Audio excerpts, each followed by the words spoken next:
안녕하세요, 비트무세입니다. 오늘은 비트코인의 제일 기본 원리에 대한 내용을 조금 가져왔고요. 비트코인을 모으시는 입장에서 사실 기술적인 걸 자세하게 알 필요는 없다고 생각은 하지만 기술이 별로 중요하지 않다라고 제가 이야기 드리는 제일 큰 이유는 사실 대부분 알아보다가 뭔 소린지 너무 어렵다라는 생각을 많이 하셔서 흥미 자체를 잃는 경우가 많아서 그렇거든요. 오늘은 제 나름대로 비트코인의 제일 기본이 되는 원리인 분산 원장 혹은 분산 장부에 대한 설명을 해보려고 합니다. 뭔 소린지 벌써부터 재미없죠. 설명드리려는 내용은 이런 겁니다. 비트코인을 내가 가지고 있다라는 거는 해킹으로 뚫는 게 조작하는 게 아예 불가능한 수준입니다. 그래서 그게 왜 그런 건지, 개인 지갑에다가 집어넣은 비트코인은 왜 아무도 이거를 훔쳐갈 수 없고 건드릴 수 없는지, 어떻게 그런 게 실제로 가능한가에 대한 이해를 조금 시켜드리려고 합니다. 개인 지갑에 비트코인 모으는 입장에서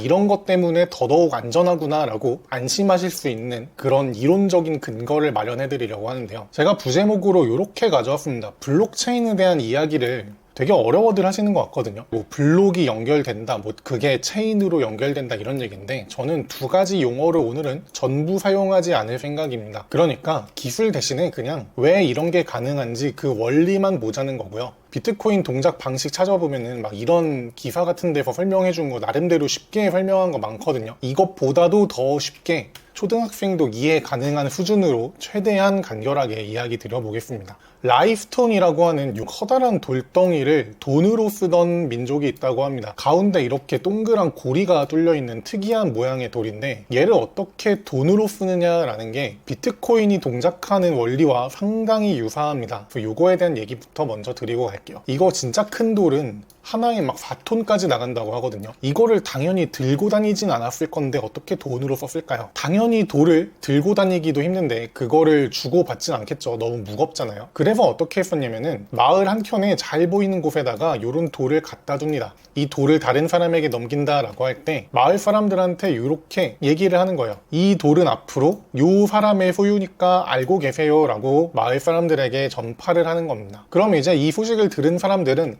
이 돌은 이 사람 거네라는 걸 다 같이 알고 있겠죠. 그러면 이제 소유권이 이전이 되는 겁니다. 물건을 받고 나서 결제를 할 때 그냥 누구로 주인이 바뀌었다라고 사람들에게 얘기만 해주면은 돌을 실제로 주고받지 않아도 소유권이 이전되는 효과가 있다라는 게 라이스톤이 돈으로 쓰이던 원리입니다. 그래서 돌을 움직이지 않고도 정보의 전파만으로 거래가 이루어지는 게 가능했다고 합니다. 저는 이 얘기 들은 것 중에 되게 재밌었던 사례가 저 돌을 실제로 눈에 보이지 않는 곳에 있어도 인정해주는 경우가 있다라고 하는 게 되게 재밌었습니다. 무슨 얘기냐면 이 돌을 누군가가 새 거를 캐오다가 바다에 빠뜨리는 일이 있었다고 해요. 그거를 마을 사람들이 다 알게 되었다고 합니다. 그랬더니 새로운 합의가 생겼어요. 바다에 요만한 돌이 있는데 이 돌은 캐오던 A 거야 라는 걸로 사람들이 모두 전파를 받은 겁니다. 바다에 가서 이 돌이 잘 있나 확인해 볼 일은 사실상 없겠죠. 그러니까 실물을 눈으로 보는 일이 없다라고 해도요, 그 마을에 있는 모든 사람들이 이 존재와 소유권을 인정하기만 한다라고 하면은 이 돌도 화폐로 사용하는 게 가능한 거죠. 저는 이게 비트코인과 굉장히 유사한 사례라고 생각을 했습니다. 비트코인도 여러분들 실물로 만지거나 이런 거 불가능하잖아요. 눈으로 보는 것도 안 되고요. 그렇지만 모두가 그 가치와 존재를 인정하기 때문에 비트코인이 화폐나 혹은 투자 자산으로 지금 활용이 되고 있죠. 그게 요 바다에 빠진 돌하고 다를 게 있나? 라는 게 저의 생각이었고 굉장히 흥미로운 부분이었습니다. 모두가 존재를 인정하면 화폐로 사용이 가능합니다 라는 말은요, 훔쳐갈 방법이 없다라는 말하고도 일맥상통합니다. 아까 그림에서 잠깐 요 돌의 주인은 앞으로 이 사람이야 라는 거를 마을 사람 모두가 알고 있다라고 해봅시다. 그런 상태에서요, 그 돌을 여러분들께서 훔쳐서 자기 집으로 힘들게 가져가 봐야 아무 소용이 없다라는 거예요. 왜요? 이 돌의 주인이 누군지 모두가 알고 있기 때문이죠. 만약에 이 소유권을 강제로 옮기겠다라고 하면은 마을 사람들한테 이 소유권은 이제 내 거야 라는 걸로 기억을 거의 강제 주입해야 가능한 수준입니다. 이게 현실적으로 가능한 일일까요? 그렇기 때문에 이 돌은 아예 훔쳐갈 방법이 없는 거나 마찬가지라고 보시면 되겠습니다. 이게 비트코인의 기본 원리하고 굉장히 비슷하게 동작을 하고 보안이 강력한 이유와도 일맥상통합니다. 비트코인에서 말하는 블록체인 분산 원장 이런 기술적인 용어가 있는데 이게 설명을 들으면 되게 어렵게 들리거든요. 근데 간단하게 표현하면 방금 말씀드린 라이프스톤하고 굉장히 비슷한 방식으로 움직입니다. 예를 들어서 제가 A라는 사람한테 내 비트코인 몇 개를 보내줄 거예요 라고 동네방네 사람들한테 다 얘기를 합니다. 그러면은 그거를 들은 사람들이 각자 자기가 가진 장부에다가 이 비트코인이 A한테 이제 넘어갔구나 라는 걸로 전부 다 기록을 해주는 거예요. 그래서 내가 이렇게 보냈다라는 걸 전파를 하고 이 많은 사람들이 봤을 때 나는 이 거래 실제로 올바른 거래인 것 같아 라고 절반 이상이 승인해준다 라고 하면은 이 거래가 처리가 되는 시기라고 보시면 됩니다. 그림에서는 편의상 사람이 말로 떠드는 걸로 표현하고 있지만은 장부를 적을 준비가 되어 있는 컴퓨터들한테 인터넷으로 그냥 얘기를 해주는 게 비트코인에서 거래가 일어나는 방식이 됩니다. 정확히는 거래라기보다는 전송이 일어나는 방식이 되겠네요. 그래서 분산원장 원리가 어렵다 무슨 말인지 모르겠다라고 생각하실 거 없어요. 그냥 소유권 이전을 다른 사람들이 다 인정해주면 그게 된다라는 것 뿐입니다. 그래서 이런 장부를 누군가가 조작하려고 한다라고 해봅시다. 한 명이 들고 있는 게 아니라 온갖 사람들이 다 들고 있는 장부를 찾아가서 전부 다 바꿔야 된다라는 거예요. 그래서 애초에 기록을 찾아가서 바꾸는 건 어려우니까 앞으로 내가 뭔가 부정한 거래, 나한테 이득이 되는 허위 거래를 던져놓고 절반 이상이 승인해주면 되는 거다라고 판단을 해서 내가 그 절반을 넘게 OK를 직접 하면 되는 거 아니냐 라고 하는 게 흔히 말하는 51% 공격이 이런 얘기입니다. 근데 비트코인을 가지고 이 51%의 OK를 하기 위한 컴퓨터를 직접 운영하겠다라고 하면은요, GPT한테 물어봤어요. 이거 하려면 얼마 드니? 라고 했는데 그 장비 컴퓨터 사는 것만 한 9,500억 원 정도 필요하고요.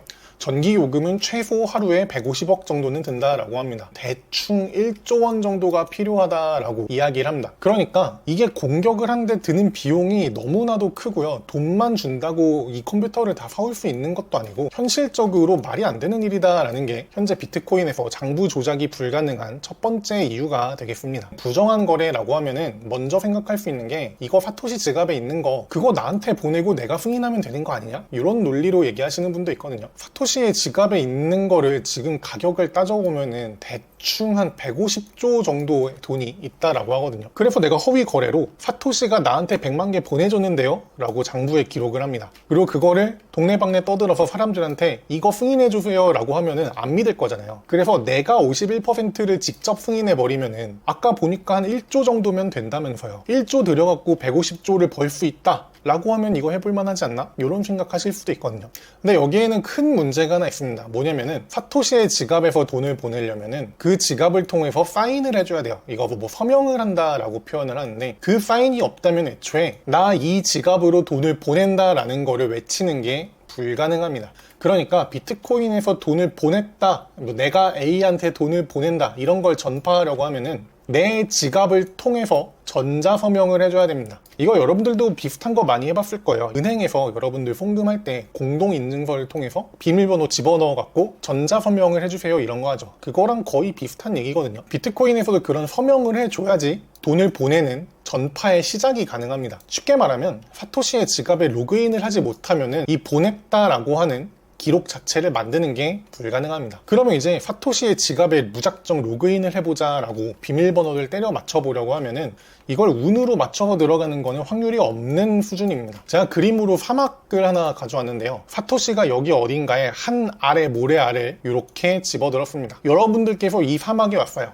여기 어딘가에 사토시 지갑에 로그인 할 수 있는 키가 되는 모래알 하나가 있습니다. 그걸 여러분들도 집어다가 쓰시면 돼요. 찾을 수 있나요? 아무리 백날 모래알을 집었다 내렸다 해봤자 평생이 뭡니까? 한 10억 년 걸려서도 이거 찾는 거 불가능한 게 비트코인 개인 지갑에 해킹이 불가능한 이유 중에 하나입니다. 그래서 니모닉을 우리가 관리를 잘하면 개인 지갑이 굉장히 안전합니다. 뚫릴 일이 없어요 라고 하는 게 니모닉이 뚫리는 거는 이 사막에서 모래알 집는 것보다도 더 낮은 확률입니다. 그래서 사토시 지갑을 뚫는 거는 사실상 불가능한 일이고요. 지갑을 뚫지 못하면은 허위로 이런 거래를 만드는 게 불가능하기 때문에 51% 공격도 사실상 의미가 없는 수준인 거죠. 만약에라도 여러분들이 정말 온 우주의 기운을 끌어다가 그 모래알을 집어드는 데 성공해서 사토시 지갑에 로그인을 하는데 성공했다고 해봅시다. 그러면은 그건 어떻게 보면은 비트코인이라는 시스템 자체의 보안 체계가 뚫린 거라고 다들 생각할 거거든요. 그 말은 비트코인에 대한 신뢰를 잃어버린다라는 거고요. 아, 비트코인 안전한 줄 알았는데 해킹으로 뚫리는 거네 라는 판단이 되면은 그동안 비트코인이 쌓아 올렸던 모든 가격은 다 무너져 내리게 될 겁니다. 이거 뭐 업비트에서 누가 스크린샷으로 올린 건데 8천만 원인데 갑자기 막 10원까지 떨어졌다 이런 스크린샷이라고 올린 거거든요. 사진 찍어서 올린 것 같은데 이건 그냥 단순 오류로 뜬 장면이지만 실제로 이런 일이 발생할 거라는 거예요. 내가 사토시 지갑을 뚫으면요. 그러면은 1조 원 가량을 들여서 훔쳐간 비트코인이라고 하는데 훔치고 났더니 이 가격이 0원으로 빠진다라고 하면은 1조를 들여서라도 훔쳐낼 이유가 있나요? 이 돈이 쓰레기가 되는 건데요. 그래서 비트코인을 해킹을 해낸다라는 거는 시도를 하는 것 자체가 나도 손해를 보는 일이 되기 때문에 금전적으로 따졌을 때 동기가 거의 없는 수준입니다. 그래서 뚫기도 힘들지만 뚫어도 보상이 없기 때문에 비트코인을 해킹하는 거는 현실적으로 불가능한 일이다라고 이야기를 많이 하고 있죠. 그래서 저는 비트코인을 볼 때마다 제일 신기한 게 많은 사람들에게 공유할수록 보안이 강해진다라는 게 굉장히 신기한 아이러니라고 생각을 하고 있습니다. 흔히 IT에서 얘기하는 데이터 보안 이런 거는 이렇게 중앙화된 한 곳에 모여있는 데이터베이스에 어떻게 남들이 접근하는 거를 다 막아내지? 이런 접근으로 가거든요. 근데 비트코인에서 얘기하는 분산 원장, 분산 장부라는 거는 이걸 반대로 뒤집어서 모두에게 이렇게 다 퍼뜨려 놓으면은 이 중에 한두 개 조작한다고 해도 얘네들이 너 이거 가짜야 라는 식으로 틀어 막아버리기 때문에 보안이 강력해진다라는, 많이 열어줄수록 보안이 강해진다는 게 굉장히 신기한 점이라고 생각을 하고 있습니다. 오늘 설명을 드릴 내용은 여기까지인데요. 책을 읽어보신 분들은 아시겠지만 이 달러는 왜 비트코인을 싫어하는가 라는 책 있죠. 제가 비트무스의 성경이다 라고 흔히 얘기 드리는 이 책의 첫 장에 나오는 라이프톤의 얘기를 시작으로 해서 비트코인의 분산 원장이라는 개념까지 간단히 설명을 드려봤습니다. 이 책이 영어로는 더 비트코인 스탠다드라는 제목으로 되어 있거든요. 둘이 같은 책이니까요. 원서로 읽어보실 분들은 이걸로 읽어보시면 되고요. 원서가 힘드신 분은 이걸로 읽어보시면 됩니다. 근데 이 책이 제가 그렇게 재밌는 책은 아니다라고 말씀드렸잖아요. 제가 보기에 조금 이해하기 어렵거나 재미가 없는 부분들은 오늘처럼 최대한 쉽게 풀어서 부분 설명드리는 영상들을 꾸준히 올려보려고 합니다. 앞으로의 계획을 조금 공유를 드리면 가능하면 영상은 일주일에 한 번만 업로드하는 걸로 해보려고 합니다. 이게 비트코인 500억 간다 이런 얘기하고 그럴 때는 좀 흥미롭게 들으실 수도 있을 것 같은데 원론적인 얘기나 교육적인 얘기를 할 때는 솔직히 영상이 재미있기가 어려울 것 같아요. 그래서 일주일에 한 번 정도만 좀 나눠서 틈틈이 보시는 식으로 내용의 이해를 가져가셨으면 좋겠습니다. 앞으로 약간 종교 모임 비슷하게 점점 더 가는 식이 되지 않을까 싶어요. 성경의 내용을 기반으로 여러분들께 해설을 해드리는, 어떻게 보면 교회랑 비슷한 시스템으로 가게 될 것 같고요. 지금 얘기를 하는 채널에 와서 보시면은 애초에 종교적인 컨셉으로 채널 아트도 꾸며져 있는 거 보실 수 있거든요. 언젠가부터 제 채널에 비맨이라고 외쳐주시는 분들이 많은데 저도 앞으로 매 영상의 마지막은 비맨으로 장식해 보려고 합니다. 비트가 여러분들을 자유케 하리라, 이 말 항상 새겨두길 바라시면서 오늘의 영상은 여기까지 하겠습니다. 그럼 오늘도 비맨!